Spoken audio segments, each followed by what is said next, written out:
Back to the topic at hand. In this movie, I'll show you how to refine the quality of your traced artwork using the threshold function, which is found inside the image trace panel. If I go ahead and scroll to, let's say, the bottom left corner of this tracing, you can see that Illustrator's traced a lot of what I was calling the schnivels. So while it's seen fit to ignore most of the artifacts, it has gone ahead and singled out either the largest ones or the ones that include the most contrast. Obviously, we need to get rid of them, but we don't want our cleanup to come at the expense of the fine details such as this line that's cutting through the wing. So we need to exercise a little bit of care. Well, fortunately, we can change the tracing anytime we like because Illustrator is always referencing the original pixel-based image.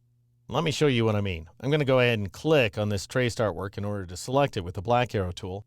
Then notice up here in the control panel that we've got this icon that says Image Trace Panel. I'm going to go ahead and click on it, and sure enough, that brings up the Image Trace Panel, which is also, by the way, available from the window menu, just so you know.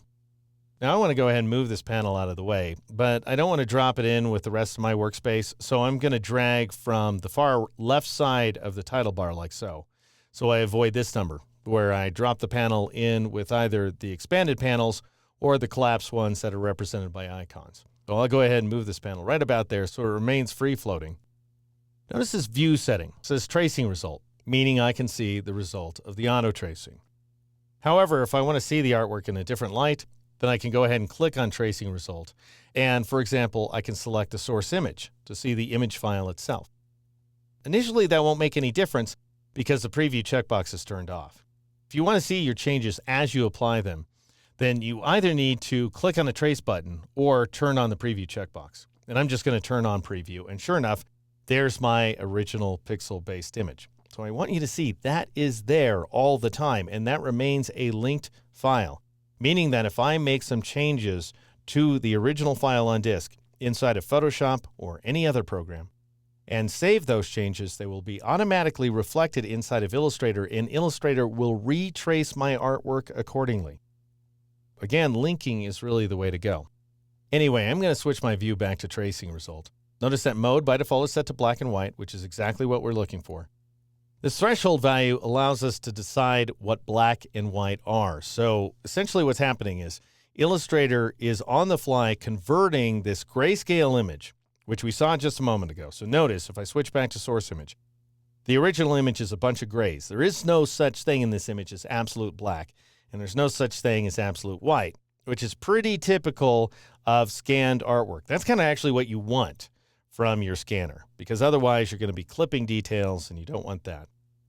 However, what Illustrator has to do before it can trace these black and white details is go ahead and convert the artwork to absolutely black and white. And that's what this threshold function does here. So I'll go ahead and switch the view back to tracing result. What threshold is doing is saying, okay, who gets to be black? That would be the less stuff. And who gets to be white? That would be the more stuff. And the threshold is the distinction between the two. Now, to fully understand what's going on with threshold, I'm going to turn off the preview checkbox.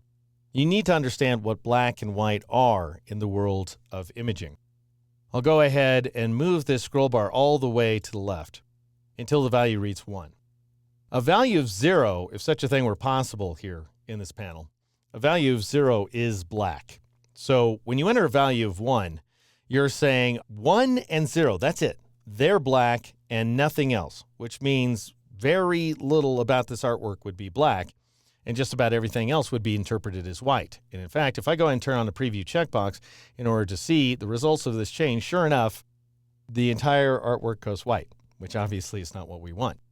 However, if I were to crank this value all the way up to its maximum, 255, which, believe it or not, is the definition of white in a digital image, then I'm saying everything that's 255 or darker, which is the entire image, by the way, that's going to be black.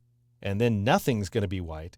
And so if I go ahead and release, I was holding that scroll button for a moment, then the entire image turns black. Obviously, also not what we want.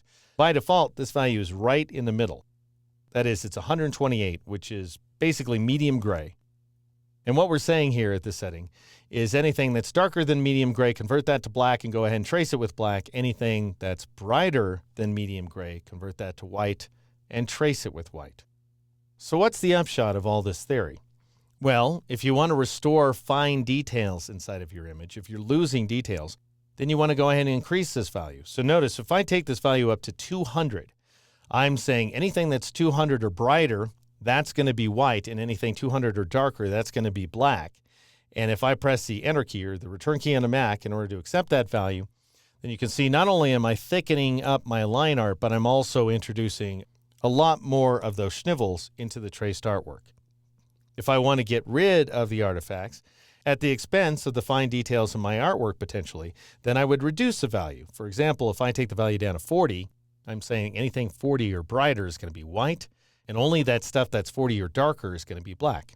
And now I'll press the Enter key or the Return key on a Mac in order to accept that change. And sure enough, I go ahead and get rid of every single one of those dots, at least here inside this portion of the artwork. But notice that I am also reducing the width of this line right here. So I'm potentially losing some of the real detail inside of this artwork.